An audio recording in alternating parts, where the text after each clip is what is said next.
ಈ ದಿನ ನಾವು ಏನು ಸೇರ್ಕೊಂಡಿದ್ದೀವಿ ಇವರೆಲ್ಲರೂ ಕೂಡ ಏನು ದೇವರಾಜ ಅರಸು ಪತ್ತಿನ ಸಹಕಾರ ಸಂಘ ನಮ್ಮ ಉಳಿಯಾರ್ನಲ್ಲಿತ್ತು, ಅದಕ್ಕೆ ಹಣ ಕಟ್ಟಿ ಹಣನ ಕಳ್ಕೊಂಡಿರ್ತಕ್ಕಂಥ ಗ್ರಾಹಕರು ಇವತ್ತು ಇಲ್ಲಿ ಸೇರಿ ಒಂದು ಪ್ರೆಸ್ ಮೀಟ್ ಮಾಡ್ತಾಯಿದ್ದೀವಿ. ಏನಪ್ಪ ವಿಚಾರ ಅಂತ ಹೇಳಿದ್ರೆ, ಸುಮಾರು ವರ್ಷದಿಂದ ನಮ್ಮ ಉಳಿಯಾರ್ನಲ್ಲಿ ಈ ಒಂದು ಸಹಕಾರ ಸಂಘ ಕಾರ್ಯನಿರ್ವಹಿಸ್ತಾ ಬಂದಿತ್ತು, ಲೇವಾದೇವಿ ನಡೆಸ್ತಾ ಬಂದಿತ್ತು. ಆ ನಂಬಿಕೆ ಮೇಲೆ ಎಲ್ಲರೂ ಕೂಡ ಪಿಗ್ನಿ ಹಣನ ಕಟ್ತಾ ಇದ್ವಿ. ಈಗ ಸುಮಾರು ಜನವರಿವರೆಗೂ ನಮಗೆಲ್ಲ ಪಿಗ್ನಿದು ಏನಿತ್ತು ರೆಸಿಪ್ಟನ್ನು ಕೊಟ್ಟಿರ್ತಾರೆ. ಮತ್ತು ಫೆಬ್ರವರಿ ಮಾರ್ಚ್ ತಿಂಗಳದ್ದು ಯಾವುದೂ ಕೂಡ ರೆಸಿಪ್ಟ್ ಬಂದಿರೋದಿಲ್ಲ. ನಾವು ಪಿಗ್ನಿ ಕಲೆಕ್ಟ್ ಮಾಡ್ತಿದ್ದಂಥ ದಿವಾಕರ್ನ ಕೇಳಿದಾಗೆಲ್ಲ ನಾಳೆ ಬರುತ್ತೆ ನಾಳೆ ಬರುತ್ತೆ ಅಂತ ಹೇಳ್ತಾಯಿದ್ರು. ಏನಾಯ್ತು ಅಲ್ಲಿ, ಏನು ವ್ಯವಹಾರ ನಡೆದಿದೆ ನಮ್ಗೆ ಯಾರಿಗೂ ಕೂಡ ಗೊತ್ತಿಲ್ಲ. ಲಕ್ಷಾಂತರ ರೂಪಾಯಿಯನ್ನು ಗ್ರಾಹಕರಾಗಿ ನಾವು ತುಂಬಿಸಿದ್ದೀವಿ. ನೂರಾರು ಜನ ಗ್ರಾಹಕರು ನಾವು ಇವತ್ತಿಲ್ಲಿದ್ದೀವಿ. ಇವತ್ತು ಸಮಸ್ಯೆ ಏನಾಗಿದೆ ಅಂತ ಹೇಳಿದ್ರೆ, 24ನೇ ತಾರೀಕು ದಿವಾಕರು ಈಗ ನೇಣಿಗೆ ಶರಣಾಗಿದ್ದಾರೆ ಅಂತ ವಿಷಯ ನಮಗೆಲ್ಲ ತಿಳಿಯಲ್ಪಡುತ್ತೆ. ಆ ಸಂದರ್ಭದಲ್ಲಿ ನಾವು ಹೋಗಿ ನೋಡಿದಾಗ ಅದು ನಿಜನೂ ಕೂಡ ಆಗಿರುತ್ತೆ.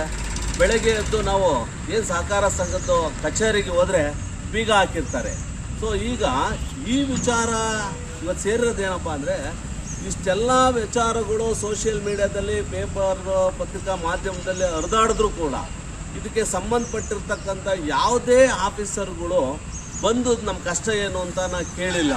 ಯಾಕೆ ಅಂತ ಹೇಳಿದ್ರೆ, ಈ ಸಹಕಾರ ಸಂಘ ಅನ್ನೋದು ಸುಮ್ಮನೆ ಯಾರೋ 10 ಜನ ಸೇರಿ ಮಾಡೋ ಅಂಥದ್ದಲ್ಲ. ಇದಕ್ಕೆ ಅಪ್ಪ ಅಮ್ಮ ತಾತ ಒಂದು ಕುಟುಂಬ ಇರುತ್ತೆ. ಸೊ ಇದಕ್ಕೆ ಕುಟುಂಬ ಅಂತ ಹೇಳಿದ್ರೆ ನಾವು DCC ಬ್ಯಾಂಕ್ನವರು ಇದಕ್ಕಿರ್ಬೋದು, ಅಥವಾ AR ಆಫೀಸ್ ಇರ್ಬೋದು, DR ಆಫೀಸ್ ಇರ್ಬೋದು, ಇವ್ರದ್ದೆಲ್ಲದೂ ಕೂಡ ಅನುಮತಿ ಮೇರೆಗೆ ಈ ಒಂದು ಸಹಕಾರ ಸಂಘ ನಡೀತಾ ಇದೆ. 16 ವರ್ಷದಿಂದ ನಡೆದಿರೋದ್ರಿಂದ ಆ ನಂಬಿಕೆ ಮೇಲೆ ನಾವೆಲ್ಲ ಇವತ್ತು ಹಣ ಕಟ್ಟಿದ್ದೀವಿ. ಆದರೆ ಇವತ್ತು ನಾವಿಷ್ಟೆಲ್ಲ ಹಣ ಕಳ್ಕೊಂಡು 2-3 ದಿವಸದಿಂದ ನಾವು ಠಾಣೆಗೆಲ್ಲ ಹೋಗಿ ಕಂಪ್ಲೇಂಟ್ ಮಾಡಿದ್ರೂ ಕೂಡ ಯಾವುದೇ ಅಧಿಕಾರಿ ವರ್ಗದವರು ಇದುವರೆಗಾಗೂ ಬಂದು ಯಾರನ್ನು ಕೂಡ ಎನ್ಕ್ವೈರಿ ಮಾಡಿಲ್ಲ.